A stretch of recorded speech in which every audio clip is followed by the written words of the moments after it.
Povo de Deus, Maranata, Maranata.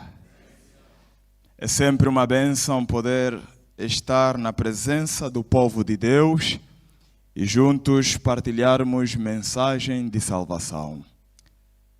Vou convidar a todos a curvarmos. Te agradecemos e culto. Possamos sair deste lugar com o testemunho de que estávamos na presença do Senhor e que fomos transformados pelo poder da sua palavra.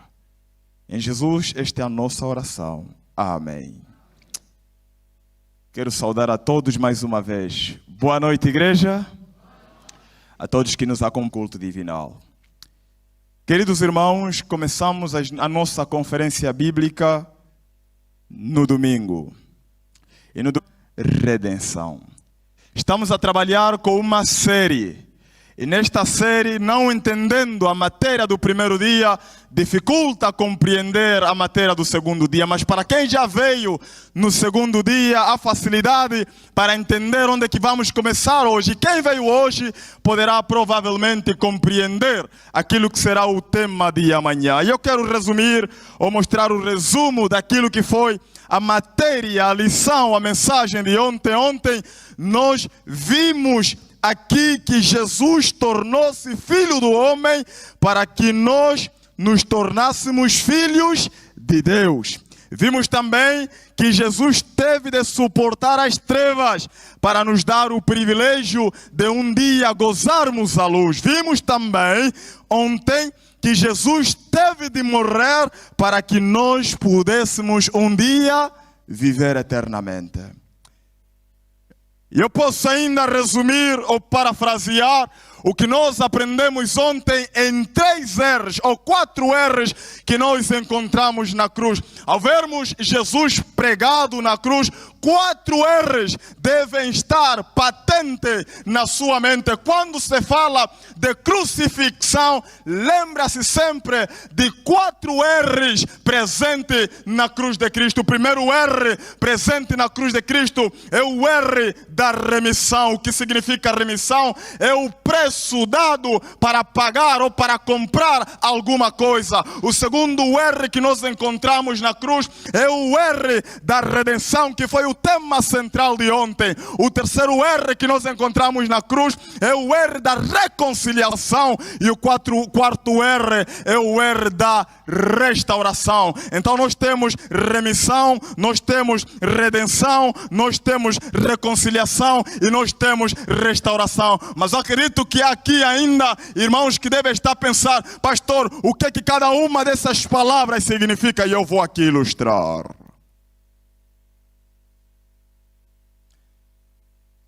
No passado, o cliente vai ao mercado e ele encontra um escravo a quem deseja comprar para lhe servir.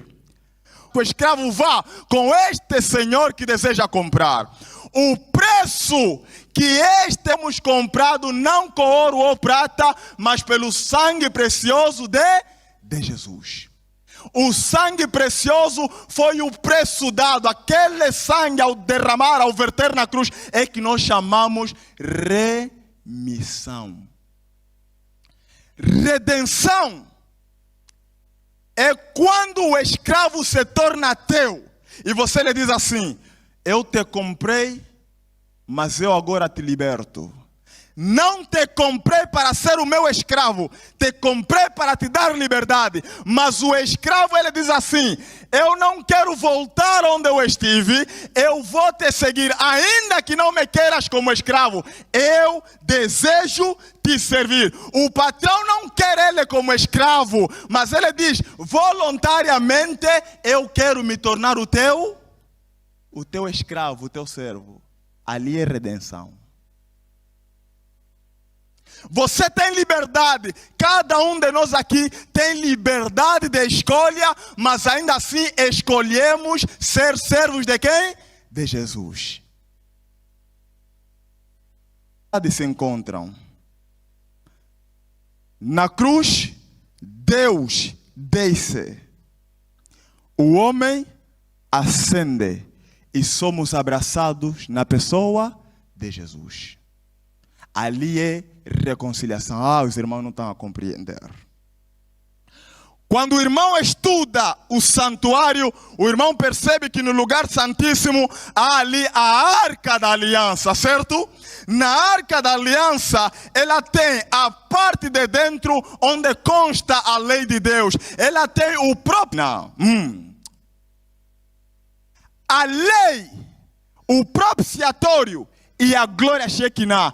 Aquela tampa que está ali a cobrir a lei, propiciatório. Por isso que o apóstolo Pedro, ele diz que Jesus é o propiciatório, é o ilasterion, é assim que se diz em grego. Falamos de redenção ontem, e hoje eu quero falar no tema não é vã a nossa fé. Não é vã a nossa fé. E nesta noite nós vamos fazer um sermão defesa da nossa fé. Hoje, na Namíbia, Windhoek. E enquanto visitávamos este lugar com alguns outros jovens, sepulturas selecionadas. Ele não nos mostrava todas as sepulturas e não nos explicava a história de cada pessoa que está enterrado naquelas sepulturas. Ele apenas nos levava em sepulturas selecionadas e nos explicava a história da pessoa que lá está enterrada. Em outras palavras, cada sepultura, ela tem valor com base na pessoa que nela está. O contributo que essa pessoa deu para o país é que lhe faz ser mais valioso ou a sua sepultura mais visitada do que outras sepulturas. Vou dar aqui um... Não, esquecem. Aqui alguns dos pais já morreram, as mães já morreram faz tempo. Nunca foram já lá no cemitério, certo? Mas vão visitar o cemitério. Ok. Era só para explicar essa parte. Já entendemos. O sepulcro é dado valor com base na pessoa que nela está. E ainda tive o privilégio de visitar a grande Zimbábue. Neste lugar é onde começa o Zimbábue, que hoje é país. Se chama Grande Zimbábue. Zimbábue significa terra de pedras. E começa aqui. Eu tive o privilégio de ser convidado para dar conferências neste lugar uma semana com a juventude do Zimbábue acampada. Me contaram a história e me levaram em alguns lugares onde está sepultado homens que tanto contribuíram para que o Zimbábue hoje se tornasse o que ele é. E este é o símbolo que está por detrás do dinheiro do Zimbábue. Cada sepultura tem um valor, o seu valor é com base na pessoa que nela está. Mas existe uma sepultura cujo valor não é porque tem lá alguém, mas porque ela está vazia. E é aproximadamente 400.000 pessoas visitam a sepultura de Jesus. Do meu avô nunca fui lá. Mas de Jesus, 400.000 pessoas anualmente procuram visitar a sepultura, mas não tem corpo. Não tem corpo, mas eles procuram visitar. Todo aquele que tenta discutir a existência de Jesus é alguém com fraco conhecimento. Porque está mais do que comprovado, e eu mostro aqui o historiador H.G. Wells. Ele diz assim: não sou crente, sou historiador. Mas devo admitir que Jesus é a figura central da história. Não sou crente, sou historiador. Mas devo admitir que Cristo é a figura central da história. Nasceu na manjedoura, mas hoje há muitos hospitais construídos em nome de Cristo.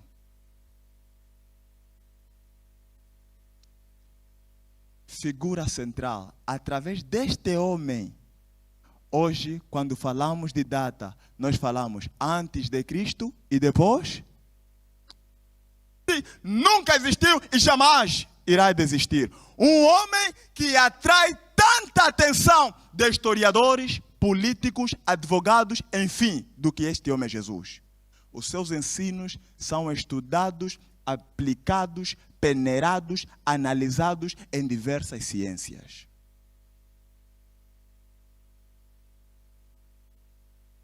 Sobre a sua existência, não se discute.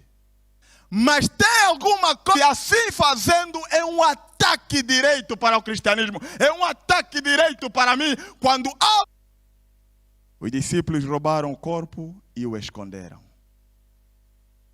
Não desqualifica o fato de que Jesus existiu, mas nunca ressuscitou. Mas os discípulos fizeram o quê? Roubaram o corpo. Fraco argumento. Fraco argumento. Como é que discípulos não treinados vão roubar corpo na presença de soldados? As sepulturas, historicamente, pesavam cerca de 200 quilogramas. Vai ser removida de uma sepultura e você dorme e não ouve barulho nenhum. Fraco argumento. Celso, do segundo século, também um cético, ele dizia: Jesus nunca morreu na cruz. Simplesmente isso é ataque para o cristianismo. Porque ele está a dizer que Jesus não fez o quê? Não ressuscitou. Na sua tentativa de explicar a tumba vazia, Kirsopp Lake disse: a frase "ele não está aqui", em Mateus 28:6, pode ser entendida da seguinte maneira: as mulheres foram para uma tumba.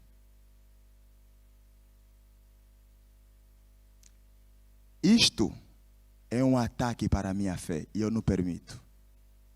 Por que eu não permito? O apóstolo Paulo diz: porque se Cristo não ressuscitou, logo de deixarmos as nossas casas, não há necessidade de termos uma igreja assim. Se Cristo não ressuscitou, eu desperdicei dinheiro em fazer teologia. Se Cristo não ressuscitou, nós não temos direção. Paulo diz, porque ele está a atacar diretamente a nossa fé. Nós somos cristãos. Ressurreição perde a esperança. Existem 3 virtudes no cristianismo. O que Cristo fez, morreu por você no Calvário. Amor é a virtude do... Fé, ação do passado. Amor, ação do presente. Esperança, ação para o futuro. E se Cristo não ressuscitou, Paulo diz, é vã a nossa fé. Vamos rebuscar a morte de Jesus. A Bíblia diz, e quando Jesus tomou o vinagre, disse: está consumado. E inclinando a cabeça, entregou o seu espírito. Aleluia. Quando toma o vinagre, ele diz: está consumado. Para o português são 2 palavras, aplicações para esta expressão, mas eu vou dar apenas 3 aplicações importantes nesta noite.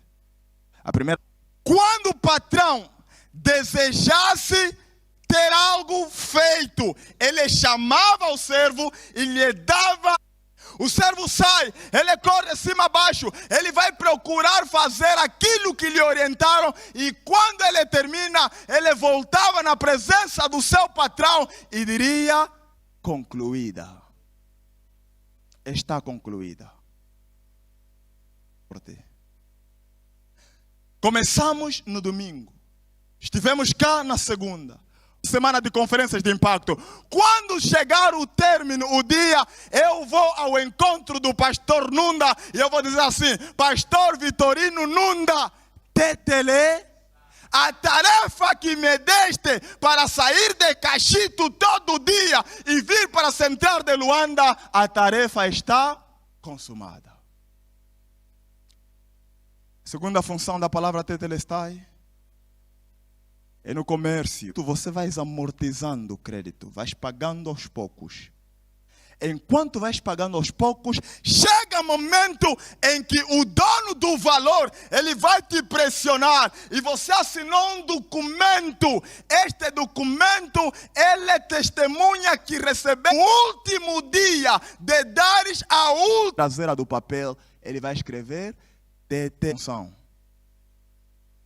É a função do templo. E ele diz assim: vá à busca do cordeiro para o sacrifício. Siga o pastor para não se perder. Do sacerdote e vai à busca, à procura, à busca do cordeiro para o sacrifício. Quando o cordeiro é achado. Mas agora vamos aplicar para Jesus. Será que Jesus qualifica para dizer tetelestai? Sim. Ainda ontem que Jesus veio na terra e enquanto ele fazia o seu ministério, ele dizia, quando ele chega na cruz, ele é crucificado, ele sim tem direito de dizer tetelestai, dizendo para o Pai que a tarefa que o Senhor sim, ele qualifica. Por quê? Porque quando o homem peca no Éden, o homem criou estava pagando esta dívida que o ser humano tinha com a lei. Mas os irmãos não estão a entender, eu vou ilustrar. Os três, por favor, venham. Por favor. Talvez com a ilustração vão entender melhor. É simplesmente uma ilustração. O irmão PD é a lei. A nossa irmã é a pecadora. É só ilustração. E o nosso líder é o diabo. É só ilustração. É só uma ilustração. O mano vai ficar aqui, por favor. E a mana vai ficar no meio. Os dois líderes vão olhando-se um ao outro. A mana, ela quebrou a lei. A Bíblia diz que a lei é justa. E Deus é justo. Porque 1 de João capítulo 1:9 diz que se confessar os vossos pecados, Ele é fiel e justo. Deus é justo. Deus não pode ser injusto. Então, neste sentido, o líder, ele pede pela morte da irmã, porque a Bíblia diz que todos pecaram e destituídos estão da glória de Deus. Ela pecou e aqui o líder vai dizer, ela merece morrer porque ela feriu a lei. E se Deus é justo, ela tem que morrer. Aí Deus diz assim, tá bem. A verdade é que ela tem que morrer. Eu sou justo, também não posso falhar. Então assim vem.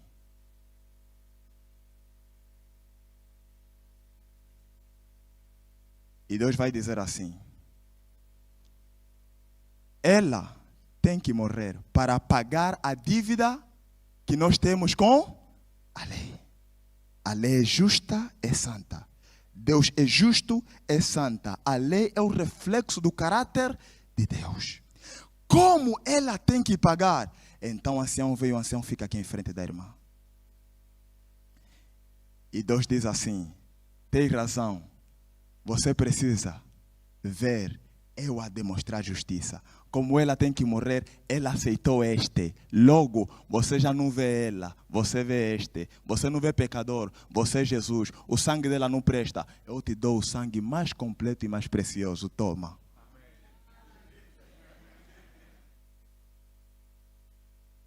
Por favor. Não há dívida nenhuma. Então Jesus na cruz, ele diz, está consumado. A dívida que você tinha, ela está paga por completa. E no santuário, será que Jesus qualifica? Sim, ele qualifica. Qualifica por quê? Siga o pastor para não se perder. As ovelhas que eram sacrificadas no templo de Jerusalém eram retiradas de dois lugares apenas. Da própria cidade de Jerusalém e de Belém. E quando se fala de Belém, a Bíblia diz que Jesus nasceu aonde? Quando os animais nasciam em Belém, os pastores selecionavam os animais com deficiência, colocavam de lado. Os animais em perfeitas condições separavam de lado num sítio para que quando crescessem e o tempo chegasse, este cordeiro seria levado no templo. Jesus nasce em Jerusalém, em Belém, e quando ele cresce, ao passar depois de ter passado no deserto da tentação, a Bíblia diz que passando próximo de João, João grita: eis o cordeiro que tira os pecados. Quando ele está na cruz, ele diz assim: não precisam mais de matar aqui no santuário, porque o cordeiro verdadeiro foi achado. Está consumado. Mateus 27, versículos 52 a 54. E eis que o véu do templo se rasgou em dois. E eu expliquei que significa o rasgar do véu ontem.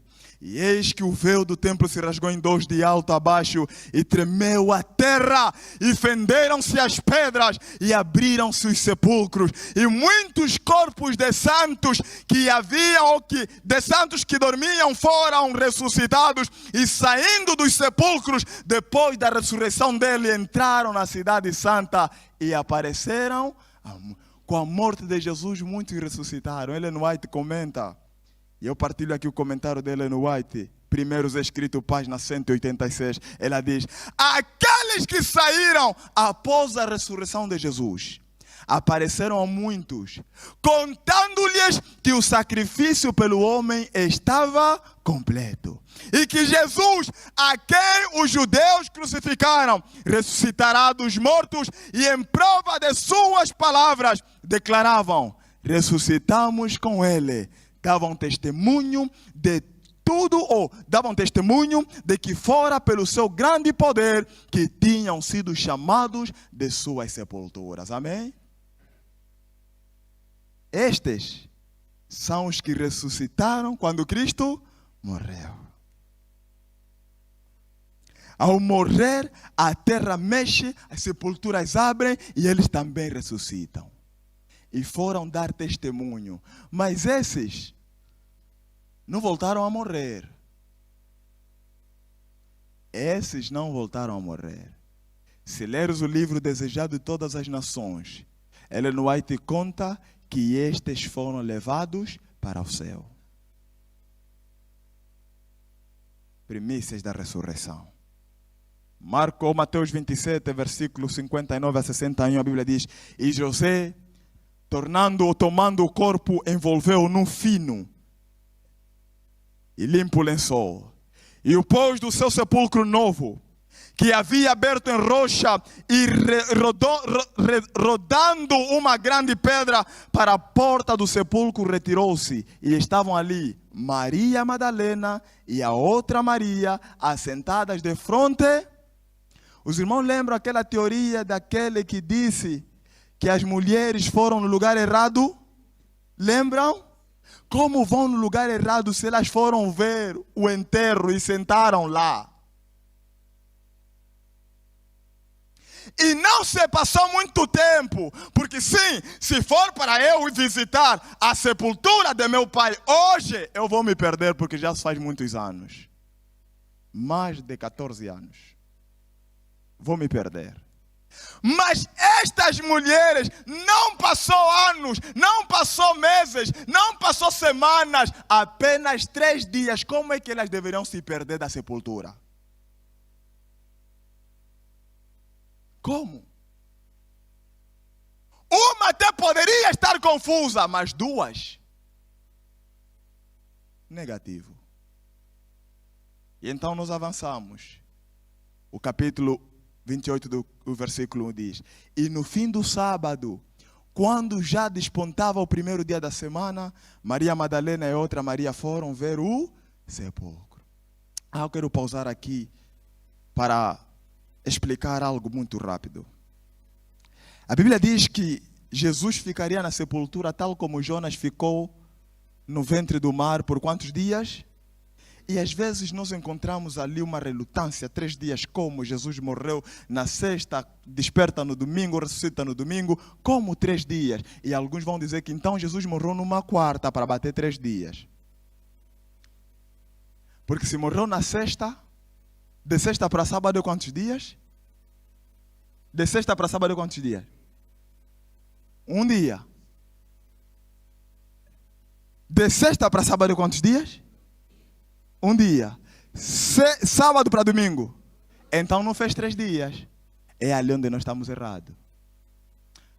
O antigo calendário judaico que era no tempo de Jesus, mesmo que você nascer 23 horas e 59 minutos, contam que você já tem um dia de vida.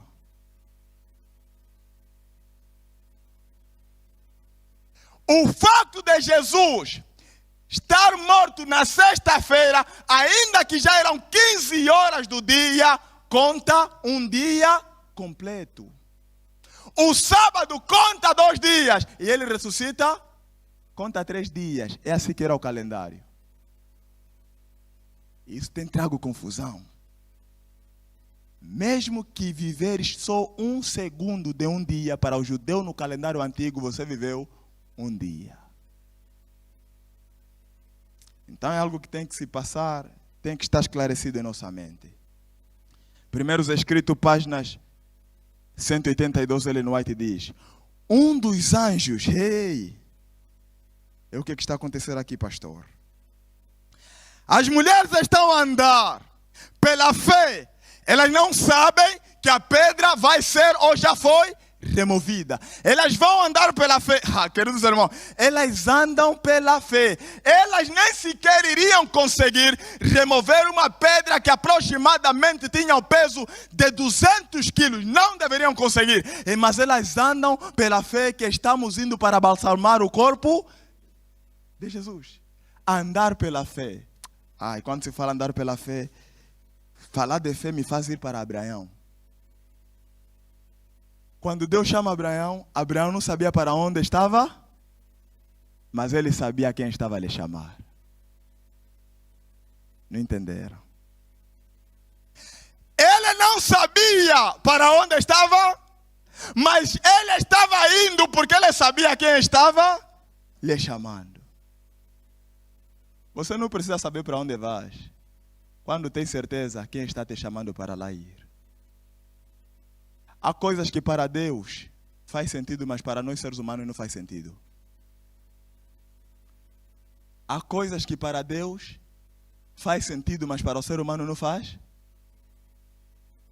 No casamento o vinho acabou, Jesus está a lhes falar, enchem com água. Que acabou é vinho, Jesus está a lhes falar, colocam. Não faz sentido para a mente humana, Jesus. Que o que acabou, o que terminou era o quê? Jesus está a lhes falar, metem água. Metem água. Não faz sentido. Mas mesmo quando não faz sentido, você faz só. Jesus está a vir lhe cobrar imposto. Pedro vem, Senhor, estão a cobrar imposto. Jesus está a lhe falar, vai no mar, no primeiro peixe, abre a boca, tem dinheiro. Você também anda duvidoso, porque você também suspeita. Mas se me ver aí no peixe, abrir a boca, vão pensar que eu também estou maluco. Mas se Jesus disse, você faça só. Se ele te falar, guarda o sábado, ainda que o dia que vem mais cliente, você guarda só. Porque ele sabe, ele é o dono, é o criador. Se ele te falar, observa o sábado, ainda que não faz sentido, você não precisa ter sentido. Se ele falar, você faça só. Mesmo questão de dízimo, você às vezes quer procurar sentido. Mesmo se não fazer sentido para você, você obedece. Porque ele que disse. Você faça só. Essas mulheres, elas vão com fé. Mas veja o que Ellen White diz. Um dos anjos lançou mão da grande pedra, rolou-a da porta do túmulo e sentou-se sobre ela. O outro anjo entrou no túmulo e da cabeça de Jesus desatou o pano. Então o anjo dos céus, com uma voz que fez a terra tremer, bradou: Filho do homem, teu pai te chama, sai! A morte não mais poderia ter domínio sobre ele. Jesus ressurgiu dos mortos, qual vencedor triunfante. Com temor solene, a hoste angélica contemplou a cena. E saindo Jesus do sepulcro, aqueles anjos resplandecentes prostraram-se em terra em adoração e saudaram-no com cânticos de vitória. De vitória? Não está ali. Oh, desligou. Com vitória e triunfo. Irmão Calombe, veja ali. Caiu o sinal. Infelizmente. 1 Coríntios 15, versículo 20. Paulo diz: mas agora Cristo ressuscitou e foi feito as primícias dos que dormem. Aleluia. Cristo ressuscitou. Cristo ressuscitou. Não é vã a nossa fé. Nós adoramos um Jesus não que está morto, mas que morreu e ressuscitou.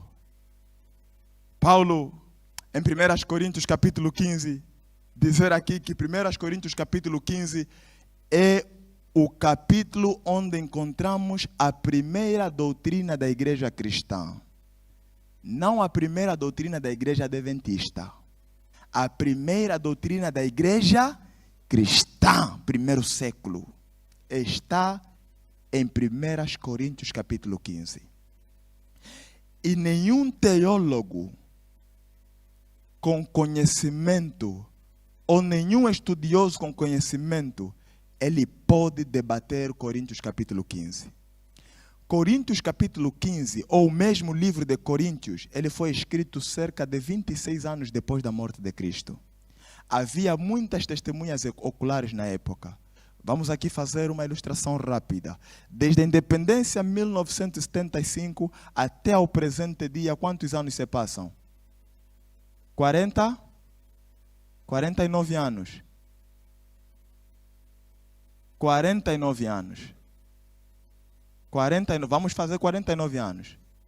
49 anos desde que a independência foi declarada. Há ainda pessoas hoje que vivenciaram aquela realidade. Certo ou errado? Certo. Se temos testemunhas oculares do dia 11 de novembro de 1975 aqui presente, é possível termos testemunhas oculares depois de 26 anos de diferença, certo? Quando o irmão te perguntam sobre Alexandre o Grande na escola, ou estás a estudar sobre Alexandre o Grande, o que leres no livro é o que você aceita. Mas eu quero te dizer uma coisa, a biografia de Alexandre o Grande foi escrita por um historiador 400 anos depois que Alexandre o Grande morreu. Há espaço de falsificação em 400 anos? Mas nós acreditamos na escola. Acreditamos. Era loiro, não sei o quê. Leste no livro. É escrito no espaço de 400, mas acreditamos, aprovamos, estamos a trabalhar hoje, temos diploma. Onde é que está a certeza? Este 1 Coríntios é um livro que não se pode tentar dizer que é falsidade. 26 anos de diferença. E veja o que o apóstolo Paulo escreveu. Eu queria que isso estivesse lá projetado. Ele diz assim no versículo 3 e 8. Ele começa com a primeira doutrina da igreja cristã. Ele diz assim: porque primeiramente vos entreguei o que também recebi. Que Cristo morreu por nossos pecados, segundo as Escrituras, e que foi sepultado e ressuscitou ao terceiro dia, segundo as Escrituras, e que foi visto, siga o pastor para não se perder, e que foi visto por Cefás, e depois pelos 12, depois foi visto uma vez por mais de 500 irmãos, dos quais vive ainda a maior parte. Mas alguns dormem também. Depois foi visto por Tiago, depois por todos os apóstolos, e por derradeiro de todos me apareceu também a mim como a um abortivo. Paulo começa a explicar a doutrina. E no século I, Para seres batizado, tinhas que levantar a mão em voto do que aqui está escrito. Você aceita que Jesus morreu, foi sepultado e ressuscitou no terceiro dia? Você levantava a mão e dizia, sim, ali eras batizado. A segunda parte do texto é a parte das testemunhas oculares. Mas vejam muito bem ali no texto. Ele diz que, primeiramente, Jesus foi visto por Cefás. Quem é Cefás? É Pedro. Diz que primeiro Jesus foi visto por Pedro. Mas Pedro não é a primeira testemunha ocular da ressurreição. Não é. Paulo apenas diz aqui que Pedro é a primeira testemunha nessa lista, porque Paulo está escrevendo para uma audiência que na altura o testemunho de uma mulher não tinha relevância. Então, para não incluir mulher, ele começa com homem. E ele diz que Pedro foi a primeira testemunha. Depois ele diz que ainda apareceu aos 12, apareceu para os 500 e depois apareceu para Tiago. Vou começar com Tiago, vou terminar com os 500. Tiago é o irmão incrédulo de Jesus, filho de José, Tiago. Em João capítulo 7, Tiago duvida que Jesus é Deus. Mas avançando a história, esse Tiago, ele é morto por causa do seu irmão Jesus. Este que no capítulo 7 de João, ele duvida que Jesus é Deus, mas são irmãos. Duvida que Jesus é Deus. Mas no final da história, ele é morto por causa de Jesus. É por alguma coisa. Porque ele testemunhou que verdadeiramente este meu irmão não é só meu irmão. Esse é filho de quem? De Deus. E ele é Deus. Os 500. Um escritor chamado Lee Strobel. Ele escreveu um dos livros que tem como título The Case of Christ. Penso que em português esteja traduzido em Defesa da Fé, alguma coisa assim. E tem um filme até por ali. Lee Strobel, a sua esposa converteu-se ao cristianismo e ele era ateu. Então ele procurou fazer investigações minuciosas a respeito do cristianismo para mostrar à sua esposa que o cristianismo era uma falsa. Naquela de pesquisar, ele chega em Coríntios capítulo 15 e ele vai para um dos melhores teólogos, um dos melhores psicólogos também existente na América, e ele pergunta o seguinte: não é possível que 500 pessoas tiveram a mesma alucinação. Elas dizem que viram Jesus, mas era apenas uma alucinação. O psicólogo lhe respondeu, lhe olhou e lhe respondeu: a câmera principal é qual? É aqui? É aqui, né? Eu vou olhar para os que estão lá em casa.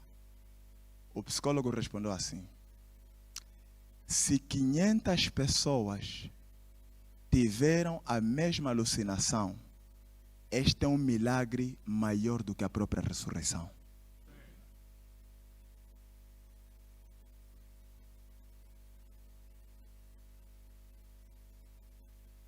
Se 500 pessoas tiveram a mesma alucinação, esse é um milagre maior que a própria ressurreição. Oh, graças a Deus. Porque alucinações são eventos individuais. Isso me faz lembrar de alguma coisa que eu assisti por ali, onde era um centro de pessoas que estão com problemas mentais. E eles jogavam a bola.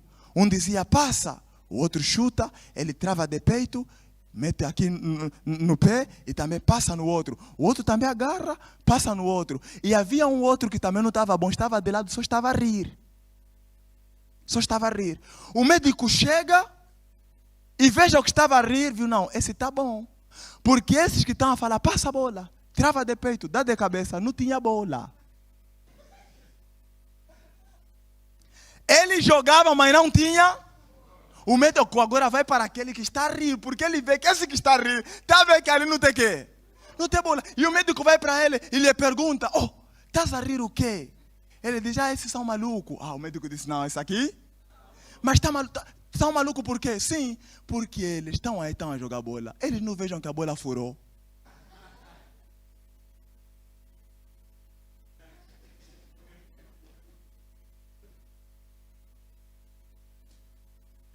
Os discípulos abandonaram suas casas, suas atividades pessoais, foram ridicularizados, espancados, emprisionados e muitos foram mortos. Será que eles aceitaram passar por todas essas humilhações por nada? Por nada. É porque eles tinham a certeza que eles estavam abandonando tudo e aceitando morrer por um Cristo que fez o quê? Que ressuscitou. Não é vã a nossa fé. Meus amigos, os muçulmanos, eles mostram-se prontificados para morrer, porque acreditam que eles morrem pela verdade. Eles acreditam que aquilo que eles têm como crença é a verdade e eles são capazes de ir à morte por aquilo. Mas sabe de alguma coisa? Quando Maomé escreve o Alcorão, ele esteve numa caverna. Ele sai da caverna e ele diz que teve um encontro com Allah. Não tem testemunhas oculares sobre isso.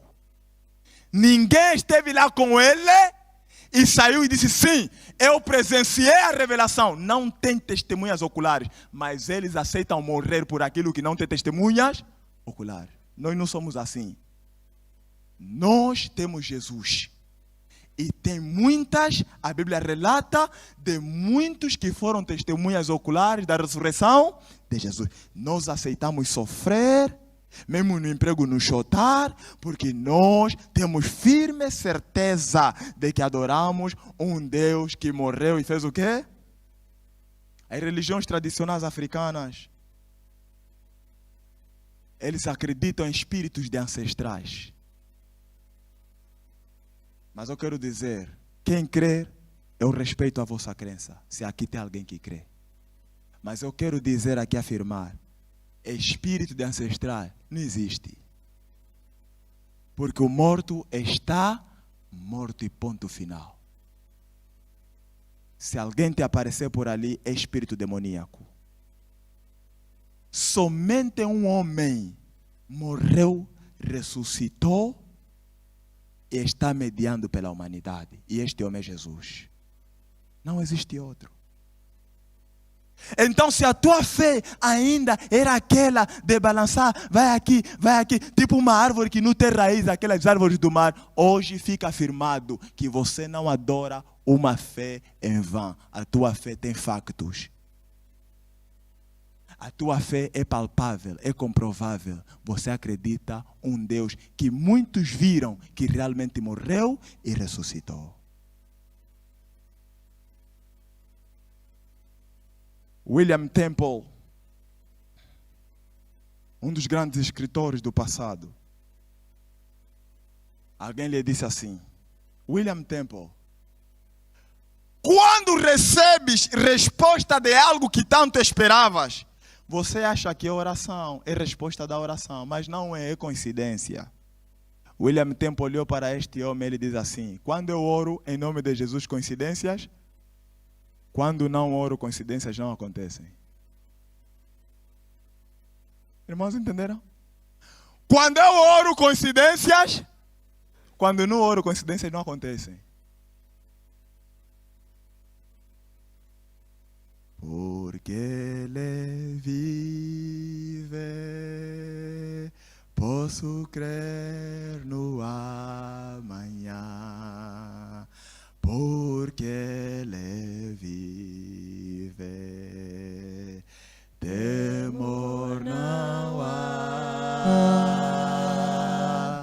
Eu sei que a minha vida não será mais vã, pois meu futuro